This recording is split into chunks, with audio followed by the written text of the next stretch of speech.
Hello बच्चों, welcome back to coaching वाला। तो बेटा आज का हमारा न्यू वीडियो है। न्यू वीडियो में हम न्यू एक्सरसाइज करने वाले हैं और न्यू कॉन्सेप्ट करने वाले हैं, न्यू क्वेश्चन करेंगे। ठीक है, तो ज्यादा कुछ नहीं, बिना टाइम वेस्ट किए हम चलो बता देता हूँ। एक्सरसाइज हम 4.4 स्टार्ट कर रहे हैं। 4.4 का फर्स्ट क्वेश्चन का ए और बी पार्ट आज कंप्लीट करेंगे, ज्यादा टाइम लगाना नहीं है। ठीक है, ए और बी पार्ट कंप्लीट करेंगे, नेक्स्ट वीडियो में इसका सी पार्ट कंप्लीट करेंगे। ठीक है, तो चलो बिना टाइम वेस्ट किए हम अपना क्वेश्चन सॉल्व करते हैं। ए पार्ट में देखो बेटा, फर्स्ट क्वेश्चन में बोल क्या रखा है, find the nature of fruits. हमें नॉर्मली क्या करना है बेटा, नेचर ऑफ फ्रूट्स निकालना है। अगर किसी बच्चे को नेचर ऑफ फ्रूट्स के बारे में पता नहीं है कि क्या होता है नेचर ऑफ फ्रूट्स, तो बेटा आप जा करके इंट्रोडक्शन वीडियो देख करके आना, क्योंकि मैंने नेचर ऑफ फ्रूट्स के बारे में और इसका इंट्रोडक्शन, पूरे चैप्टर का इंट्रोडक्शन जो है ना, मैंने स्टार्टिंग में ही बता रखा है। तो वहां से आप देख करके आ सकते हो, ताकि आपका कॉन्सेप्ट जो है ना और क्लियर हो जाए। ठीक है, नहीं आता है तो कोई बात नहीं बेटा, मैं बता दूंगा, अभी के अभी बता दे रहा हूँ। नेचर ऑफ फ्रूट्स होता क्या है, याद करो कि मैंने इंट्रोडक्शन वीडियो में बताया था कि भैया हम चेक करते थे नेचर ऑफ फ्रूट्स में d = b² - 4ac ये फॉर्मूला लगा के। अगर हमारी ये फॉर्मूले के अकॉर्डिंग टू 0 के माइनस आए, मतलब 0 से कम आए, तो वो हमारी सॉल्व होती नहीं थी, क्योंकि वो हमारी इमेजिनरी आती थी। अगर हमारे 0 से बड़े आए तो वो हम इसको हम सॉल्व करते थे कौन सा फॉर्मूला लगा के, ये वाला फॉर्मूला लगा के। या फिर 0 के इक्वल टू 0 आए तब भी हम कौन सा, ये फॉर्मूला लगा करके अपने इक्वेशन को क्या करते थे बेटा, सॉल्व करते थे। किससे, बाय नेचर ऑफ फ्रूट्स के अकॉर्डिंग टू। ठीक है, तो देखो ए पार्ट में बोल क्या रखा बेटा, ये बोल रखा है 2x² माइनस का 3x प्लस 5 = 0। तो हमें नॉर्मली कौन सा फॉर्मूला लगाना है, ये वाला। पहले चेक करेंगे कि भैया ये हमारा नेचर ऑफ फ्रूट्स होगा कि नहीं। तो चेक करते हैं, तो b में क्या लगाएंगे बेटा, b² माइनस का 4ac।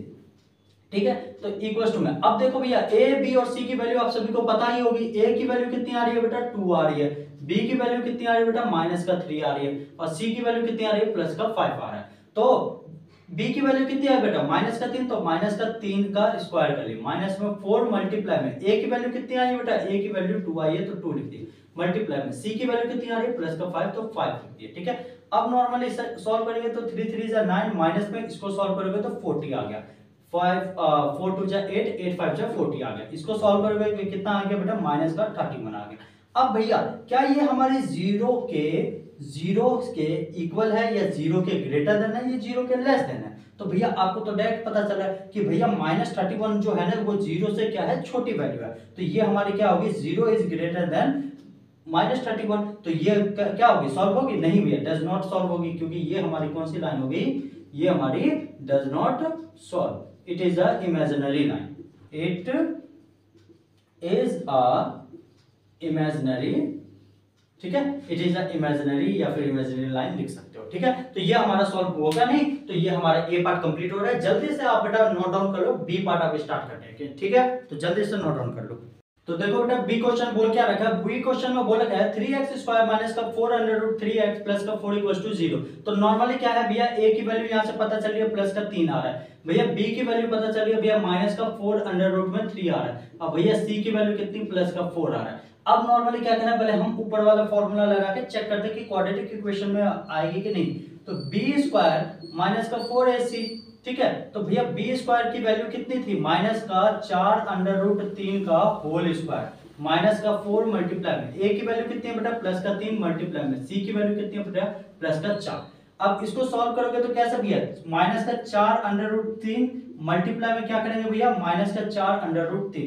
भैया ये वाला माइनस के माइनस साइन से तो कट गया, ये इससे मल्टीप्लाई होगा, ये इससे मल्टीप्लाई होगा, तो 4 मल्टीप्लाई में √3 कट के क्या आ जाएगा भैया, 3 आ जाएगा।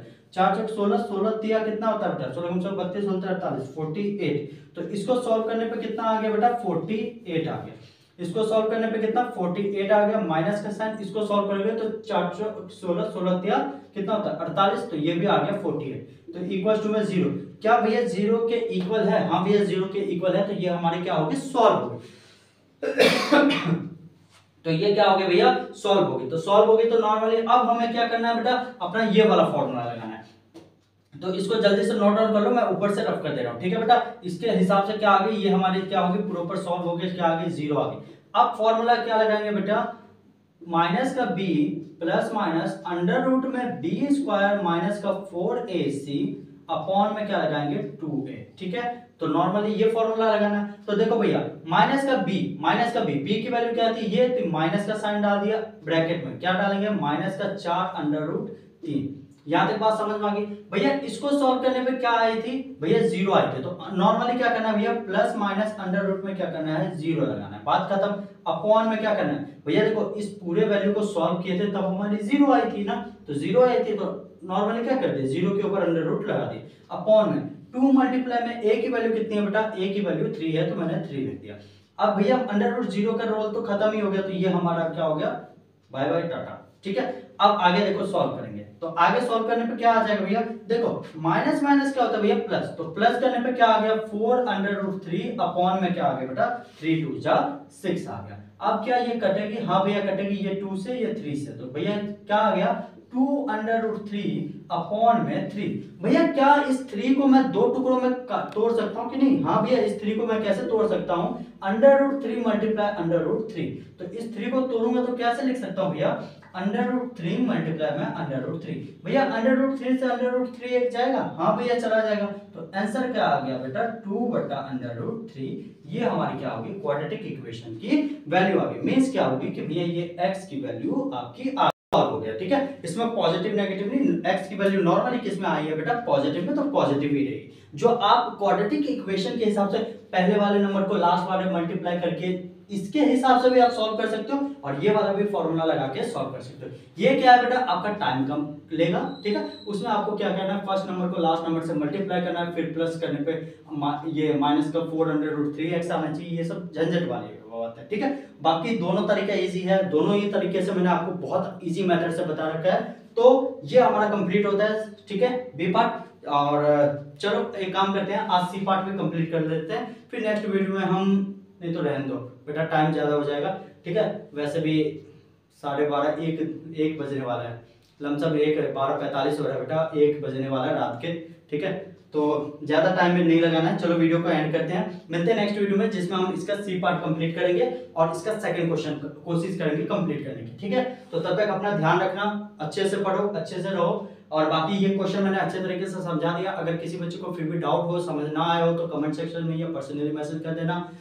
और किसी बच्चे को ऑफलाइन सेंटर पढ़ना हो तो बेटा लिंक मैंने डिस्क्रिप्शन में और एड्रेस दे रखा है डिस्क्रिप्शन में, आप वहां पर जाकर के विजिट करके पढ़ सकते हो। उसके अलावा और भी चैनल पे फॉलो कर लेना। ठीक है, तो मिलते हैं नेक्स्ट वीडियो में, तब तक अपना ध्यान रखना।